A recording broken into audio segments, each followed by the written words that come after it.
ਅੱਜ 12 ਰਬੀਉਲ ਅव्वल अरबी सरकार मुहम्मद मुस्तफा सल्लल्लाहु अलैहि वसल्लम ते लखां करोड़ां दरूद।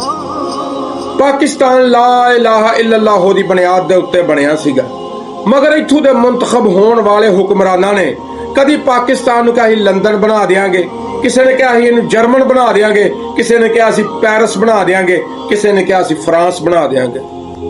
मगर एक मर्दे मोमन इमरान खान जिस टाइम पाकिस्तान दा वजीर आजम बनिया, उन्हें कहा कि असीं पाकिस्तान नूं रियासत मदीना बनावांगे। यह लफ्ज खान साहब के मुंह दे विचों निकला ही है। कुछ लोगों ने भौंक भौंक के एडियां लम्मियां जबानां कढ लईयां। मैनूं यह नहीं समझ आउंदी कि जिन्हां नूं जर्मन, पैरिस, फ्रांस के उत्ते कोई तराज नहीं, उन्हां नूं लफ्ज रियासत मदीना के उत्ते क्यों तराज सीगा। कोई शर्म करो, कोई हिया करो और अज दे दिन सोहने पाकिस्तान लई दुआ करो कि अल्लाह पाक इस अवाम ते इस मुल्क दे उत्ते अपनी खास रहमत फरमाए।